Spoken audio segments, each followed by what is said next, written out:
पूरे विश्व में बहुत सारी भाषाएं बोली जाती हैं।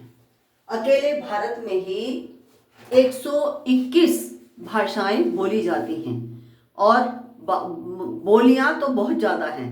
बोलियां उन्हें कहते हैं जो एक शहर से दूसरे शहर में भी बदल जाती हैं। इस प्रकार से भारत में लगभग 1600 बोलियां बोली जाती हैं और मातृभाषाएं भी भारत में बहुत अधिक हैं। मातृभाषाएं 270 से ज़्यादा बोली जाती हैं। तो हमारे संविधान में 22 भाषाओं को मान्यता प्रदान की गई है। सभी भाषाएं बहुत प्यारी होती हैं, बहुत सरल होती हैं और सभी को अपनी मातृभाषा से विशेष लगाव होता है और होना भी चाहिए।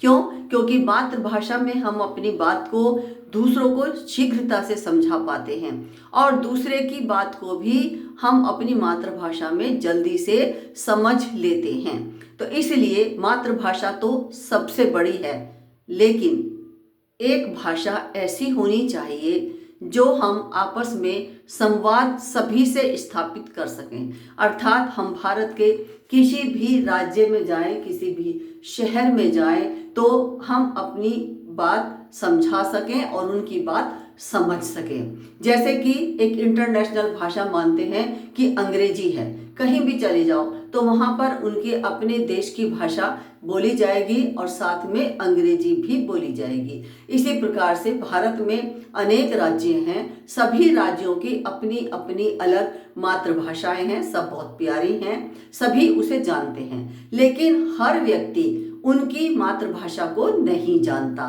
तो एक ऐसी भाषा होनी चाहिए जो सभी के साथ संवाद स्थापित कर सके। इसलिए क्योंकि हिंदी सबसे अधिक क्षेत्रों में बोली जाती है, इसलिए हिंदी सभी को आनी चाहिए। तो हिंदी को हम संपर्क भाषा या संवाद भाषा भी कह सकते हैं।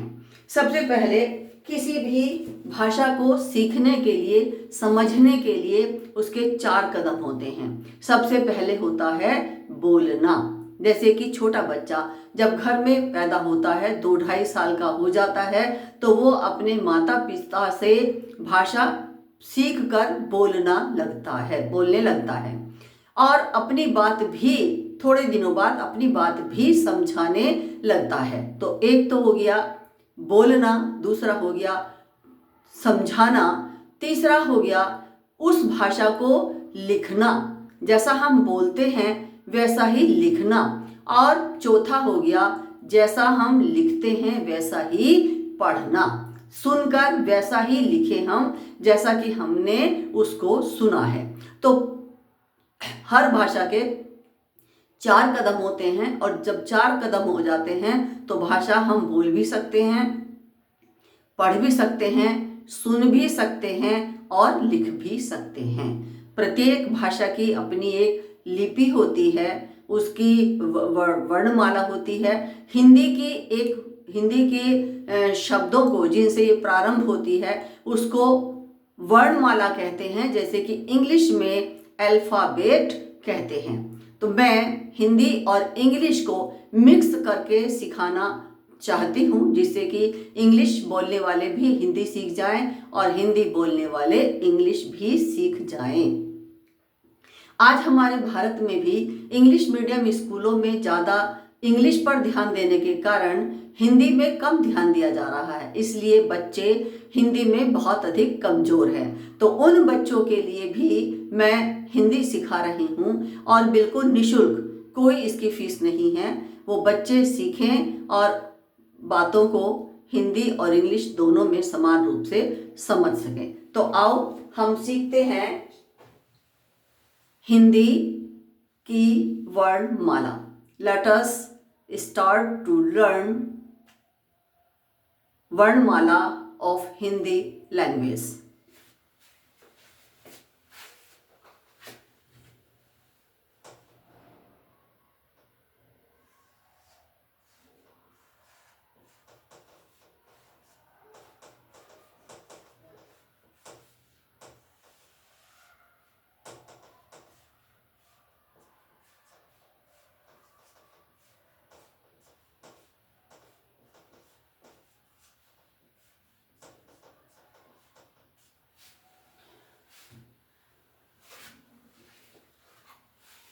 हिंदी में दो स्टेप होते हैं। नंबर 1 स्वर और नंबर 2 व्यंजन। ये हिंदी भाषा की सबसे छोटी इकाई है। इन्हीं से मिलकर पूर्ण भाषा बनती है। सबसे पहले हम लेते हैं स्वर।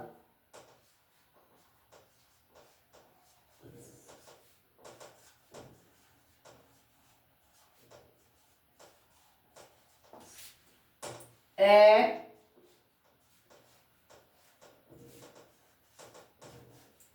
आ,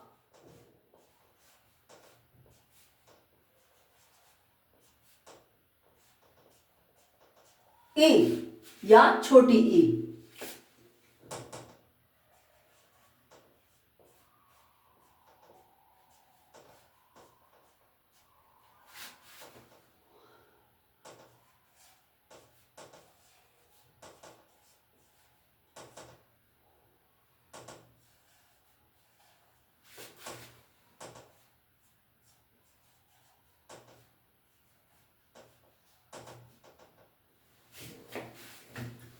ए, आ, ई,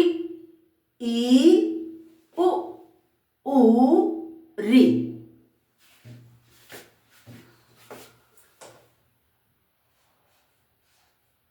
ए,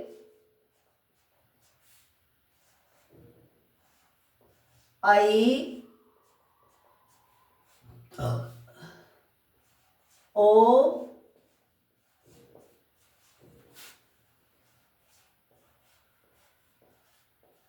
औ,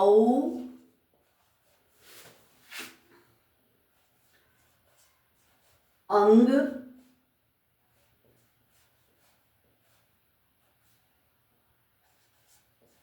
अ।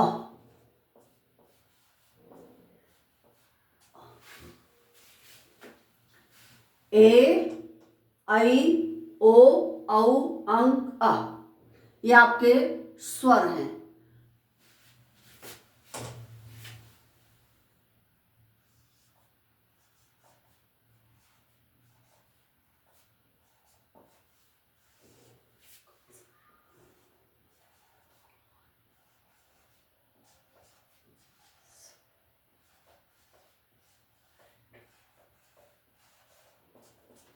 कॉन्सोनेंट।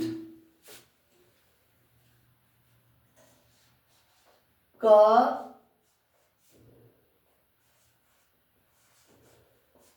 ख, ग, घ,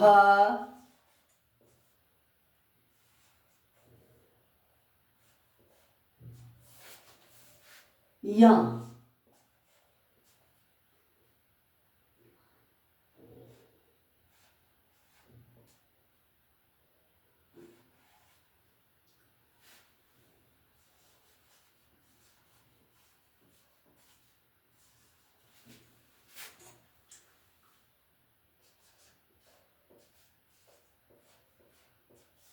च,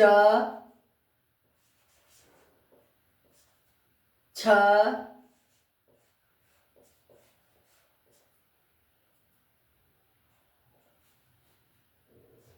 ज,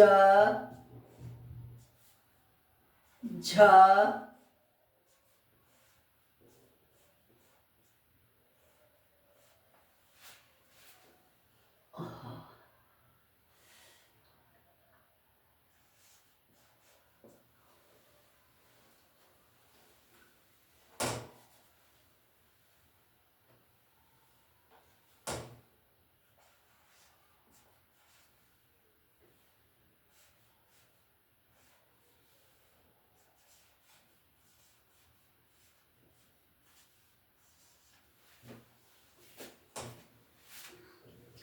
ट, ठ,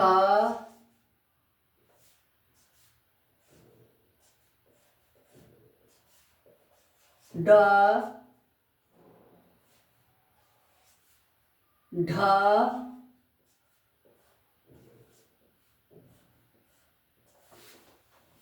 अण।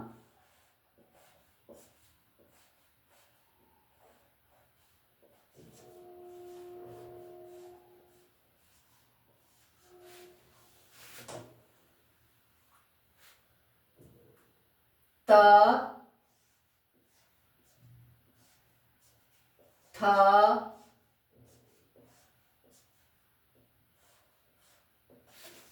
द,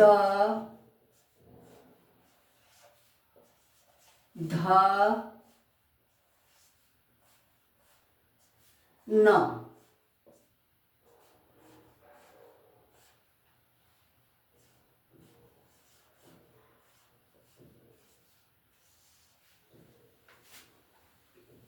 प, फ,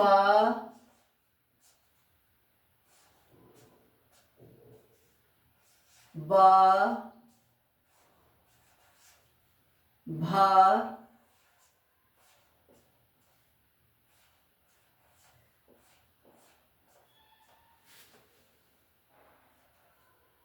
म।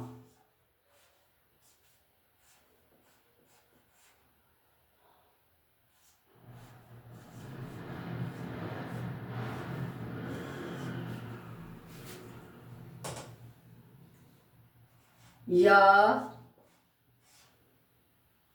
र, ल, व।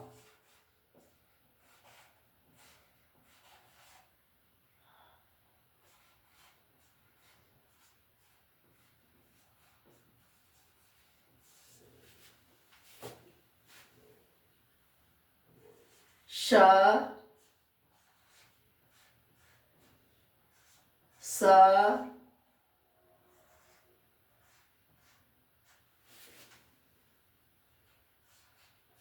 स, ह। ऊष्म।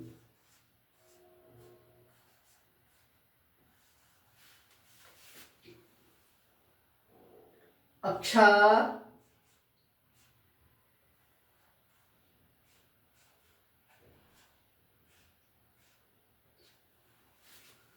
त्र,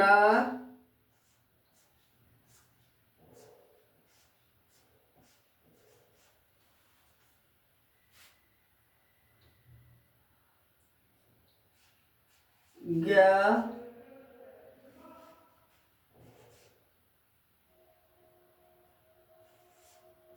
श्र।